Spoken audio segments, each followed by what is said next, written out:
When facing a tight deadline, it is common to copy-paste the code fragments and data types you already know. You need a number, you type int. If you need text, you type string. Modern hardware provides gigabytes of RAM and massive processing power, leading many to assume that these low-level syntax choices are irrelevant to the final product. Consider a program processing license plates at a local Department of Motor Vehicles. A daily batch might contain a few hundred records. However, scaling that application to a statewide level requires the system to hold millions of discrete records in memory simultaneously. If every piece of data safely fits inside a 16-bit short, but the developer defaults to a 32-bit int out of habit, the memory required to manage that collection is doubled. A short is a 16-bit integer, while a standard int is a 32-bit integer. With 100 records, that extra memory is invisible. But with tens of millions of records, that bloated memory footprint physically chokes the CPU and rapidly degrades overall system performance. Every data type defines a specific, inflexible hardware memory contract. Understanding low-level memory allocation and mathematical architecture is required to build performant, enterprise-grade applications. This 8-bit memory block, or byte, has a rigid capacity of exactly 256 discrete values. Storage capacity scales exponentially.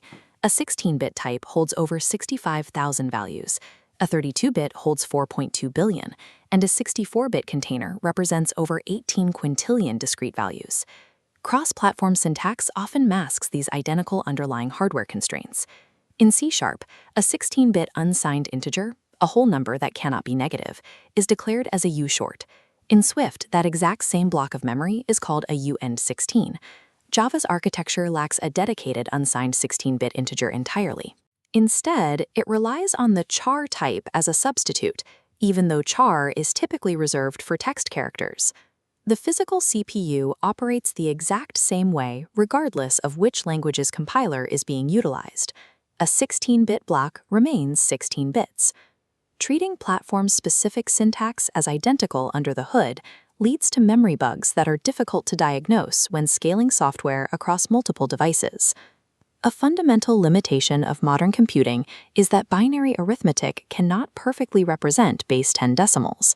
This chart shows pi written precisely to 30 significant digits.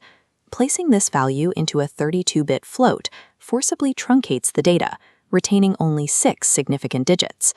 Upgrading to a 64-bit double improves precision to 15 digits, but still forces a rounding error. This binary translation makes floats and doubles dangerous for base 10 currency computations. These insignificant precision errors compound rapidly during complex financial arithmetic. One architectural solution is to utilize object-oriented wrapper classes, such as Big Decimal in Java or NS Decimal Number in Swift and Objective-C, which maintain precision for base 10 values. Alternatively, you can bypass decimal types entirely by performing all financial calculations as whole integer cents. Utilizing standard floating-point variables for financial math guarantees corrupted data as errors accumulate across the ledger. Typecasting is the process of converting an instance of one data type into another to satisfy operational constraints. A widening conversion moves data into a target type with more bytes. A narrowing conversion moves data into a smaller container. Narrowing conversions carry mechanical danger. Pushing a 64-bit value into a 32-bit container forces irreversible data loss. Statically typed languages like C# and Swift enforce these memory constraints at compile time. They prevent the application from building if a conversion will lose data. Dynamically typed languages like Objective-C defer the evaluation of these constraints until the program is running. In Objective-C, assigning a string to a dynamic NSMN class merely throws a warning. However, assigning that same string to a static double triggers a hard compilation failure. Compilers either protect you from or expose you to the physical constraints of memory casting based on the language's core architecture. The string object functions as a sequential collection of read-only char objects. A char represents a single character. Strings are immutable. Once this character array is created in memory, its physical footprint cannot be altered. String concatenation carries a hidden CPU cost. Combining two strings requires the system to discard the original objects and allocate brand new memory space for the result. Frequently editing your string values generates massive processing overhead, as the system must constantly discard and recreate these immutable memory objects. Boolean logic also impacts performance.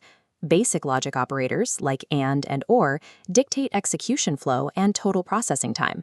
Short-circuiting is an architectural technique that halts an expression's evaluation the moment the overall outcome is determined by the first operand. Understanding string immutability and Boolean short-circuiting allows an engineer to optimize operational costs and reclaim wasted CPU cycles.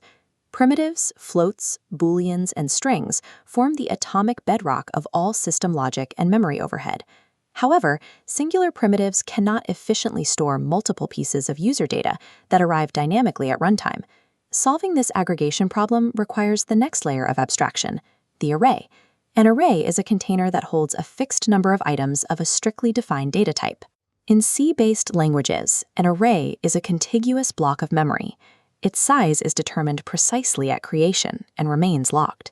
The CPU accesses these elements using zero-based indexing. The first physical slot in an array always starts at index 0. Miscalculating this zero-based offset leads to the off-by-1 error, a frequent source of runtime crashes when code attempts to access memory that doesn't exist. Because an array's physical size and type are immutable once created, knowing the exact footprint of your primitives is vital to sizing the collection correctly.